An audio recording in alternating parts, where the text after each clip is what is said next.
So in this video, I'm going to give it to you raw. Yeah, probably shouldn't say that twice.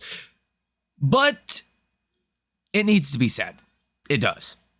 Because what I'm going to tell you here in this video could make you rich over the next 3 to really 12 months. I will give you the blueprint to making potentially generational wealth. Obviously, it depends how much money you have, and there can be differences here in what someone would call wealth or just a lot of money. But there is something very clear happening in markets, and you need to know about it. We need to cut off the BS crap and get straight to the point and to the bottom line. And most of the videos I post here on this channel are very edited and cut. This is going to be a pretty raw video because I think you need it raw. And look at that. I said it again. Kind of like the Fed with transitory over and over and over again. Like, you should probably stop saying that by now. But nonetheless, what we're talking about here in this video is what I've talked about in videos maybe a month ago or so. A generational opportunity is coming. Something that you do not get all of the time. I will tell you right now, we are going into a recession. I know that's a hot take. I know people are not going to like that. That's not the consensus view on Wall Street. And that's why it's so important to really pay attention to this video. Because it's not the consensus on Wall Street. It's not priced in. And when Wall Street comes around to that corner, they're going to blow right over it. They're not even going to stop. They're going to run straight into the wall.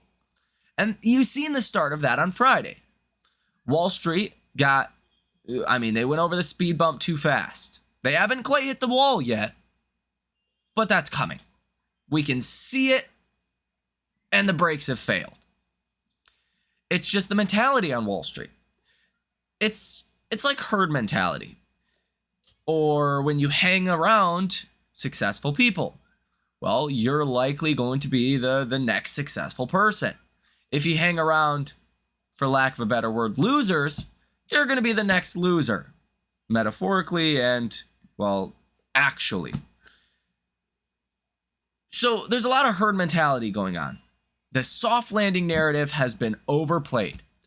Just statistically speaking, we were always unlikely to get a soft landing. There's only been one of them in the mid-1900s, and as you will hear in this clip I will play later on throughout this video, it was a rough time during that soft landing, right? During the 90s. It was worse actually living it than what the data showed. And that's what this woman says during this clip from CNBC. So long story short, we're going into recession. Wall Street, they're not going to realize this until way later, okay? And I'm expecting a bounce in markets. I know recession and bounce in markets don't really go together in the same sentence all too often, but I think we're going to get a lot of volatility. We're going to get a lot of up days, big up days, big up days, as Trump would say. It's going to be glorious, big up days. But we're going to get a lot of big down days as well. Big down days. And at this point, the only thing that matters is the economy. I think we can almost just forget about inflation. We can almost forget about politics or geopolitical tensions. Yes, we could get a little bit more of a downside around September potentially due to or October for that matter, due to the political landscape. But I think the only thing that really matters is the economy. Like, is CPI really going to be a big positive catalyst at this point if it comes in lower than expected? We're almost in deflation as is. If you look at the last 2 CPI reports, it's over with. Inflation is done, right? If we get a hotter than expected inflation report, that becomes a much bigger problem. Okay, so hotter than expected inflation, that's a problem. Better than expected inflation, we're already there. Okay, now the Fed, I don't think the Fed is a catalyst either. If anything, the Fed is going to be a negative catalyst for markets. Historically, as the Fed cuts into a weakening economy, you tend to get over a 20% crash when the Fed starts to cut rates. And the Fed is going to be cutting rates into a weakening economy yet again. So I don't really think anything else matters besides economic data. And I think the data will be somewhat like this. Really good data, really bad data. Okay data, really bad data. It's going to go back and forth. There's going to be some things that people are going to love, and those will give us good up days. And there's going to be really bad days with bad data that really start to throw in question that recession a little bit more. And that's why I think you're going to get a lot of up and down volatility. But there will be a point, if I were to speculate, around November, December, January, February of 2025. And just to be clear, November, December of this year, January and February of 2025. When the data starts to just look very bad. Okay. Very, very bad. And that's when you will get further pricing in of a recession. See, here's the problem. The herd mentality has been soft landing, soft landing, soft landing. That we have been at a 0% chance of a recession for a long time. Logically, we probably should have never went over 50%, right? Or under 50%. There should have always been like a 50-50 coin toss between do we go into a recession or not. And that's generous given the history of inflation, the Fed raising rates at the pace in which they did, and recessions. Like in all actuality, there was like an 80% chance we go into a recession, 85+% chance of a recession. So we were at 0% for a long time. That was not right. Now, I think we're about 10% pricing in a recession. About 10%, that's it. From all-time highs to where we are now, about a 6% drop. I think we priced in a 10% chance of a recession. And you can obviously see this as well. Nobody's really even, calling for a recession. Nobody's calling for a recession more now than we were last week, right? People are saying, hey, momentum looks bad. Things are, getting worse from here. But nobody's even crossing over that recession bridge yet. You need the consensus view to become a recession, to even think about the markets bottoming. We're not even close to that, okay? The last time we had a 100% chance of a recession, according to Bloomberg, was in October of 2022, when the SPY was at $339. If we go back to there, which is very likely, honestly, you could overshoot that and fall even lower, that would be 36% downside from here. If you could overshoot that down to maybe 320, which would look likely, in my opinion, if we do go into recession, that is 40% downside. We're not talking about a simple correction here. We're talking about a massive crash that is coming. Okay, let's just be honest with ourselves. We could get bear market rallies, vicious bear market rallies, vertical rallies like we've seen in 2022. But we will get a large crash.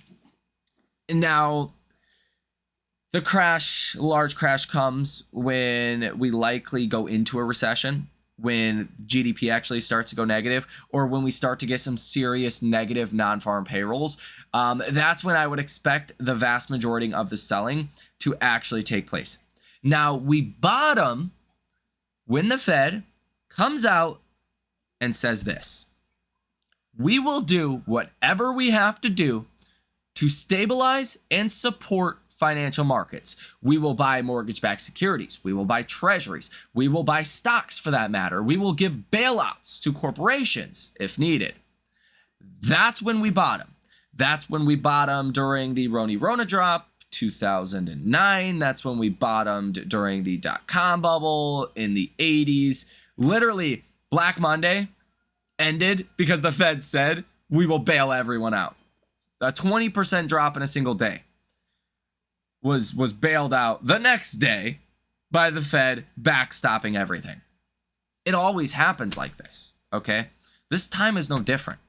Now, when the Fed actually cuts rates, that's when you actually tend to get the pain. So the Fed's probably going to cut rates down to 0, maybe not 0, maybe 1% or so, but substantial rate cuts in 2025. Maybe, December. If things get worse, you could be looking at a 1% rate cut December, in my personal opinion. If things continue at this trajectory and unemployment's at, let's say, 5% by December, yeah, you're going to be looking at some massive rate cuts. Markets are going to freak out until the Fed comes out and makes that statement. So why am I telling you this? Normally, we don't have a heads up like this. Normally, we don't have months to get ready for this. And we've quite honestly had years, but nobody wanted to get ready for this. You know who is getting ready for this? Warren frickin' Buffett. Okay? Warren frickin' Buffett is ready for this. Warren Buffett now has $277 billion of cash after he sold a lot of bank stocks and Apple in the last quarter. The previous record for Berkshire was last quarter when they had $189 billion of cash. If you want to just look at how bearish or how hawkish, Warren Buffett is, just look at the cash. It's up almost 30% in the last quarter. Warren Buffett is preparing for something. That's it, right? He's preparing for something. And he's ready for when shit hits the fan this time. During 2020, they didn't really, play things right. Buffett's not going to make that same mistake twice. And I don't think we should make the same mistake as well. Hindsight's 2020, but back in 2021, we should have probably known better to wait to buy the dip. Not go all in on that first little, crash. And I fell victim to that as well. I started buying the dip way too soon in 2021. It was the crash that kept on crashing. And I think this next crash is going to be a little bit more straight down vertical. But to some degree, it will resemble 2022 as well. Now, that's why I think it's important to acknowledge when the actual bottom does take place, and that's when the Fed does backstop everything, especially during a recessionary environment. So again, why am I telling you this?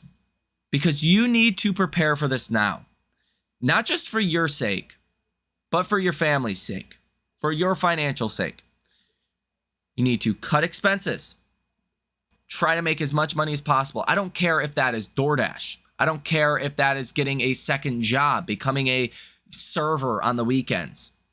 I don't care if that's cutting grass on the weekends. If you're in construction, doing side jobs, whatever you possibly can to get ready to buy the dip in markets and even real estate. Real estate will also crash.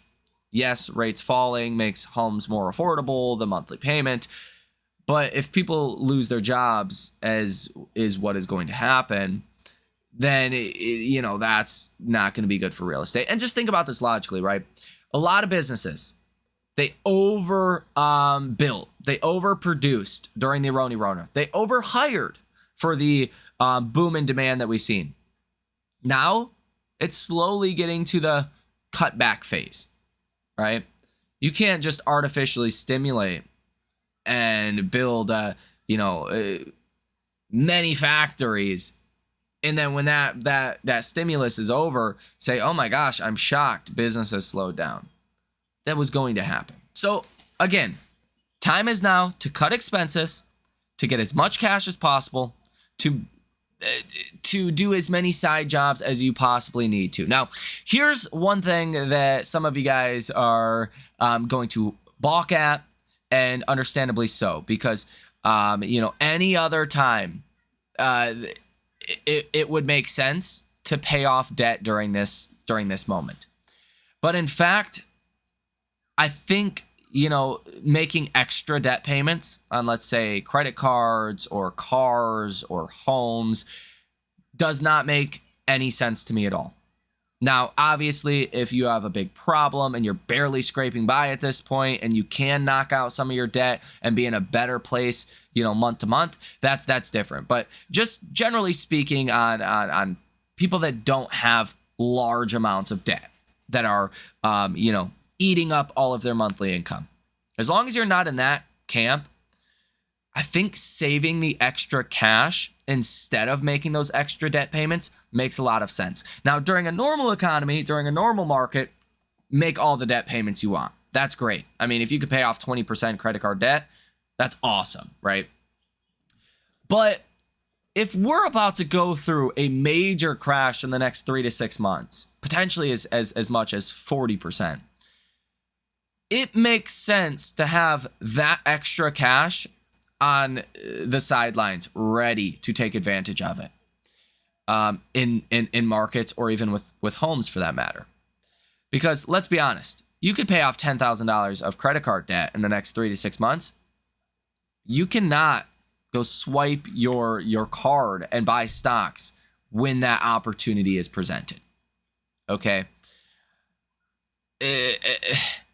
So I think, let's say that $10,000 would be better spent buying the dip in markets, right? Mathematically, your gains are going to outpace the extra interest that you're going to pay anyways. Now, that's not financial advice for everyone. You have specific situations. Don't listen to anyone on YouTube. It's just throwing the idea out there.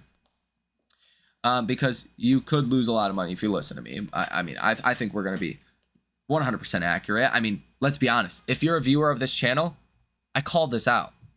Like, I've been calling for this correction. The NASDAQ on Friday officially went into a correction.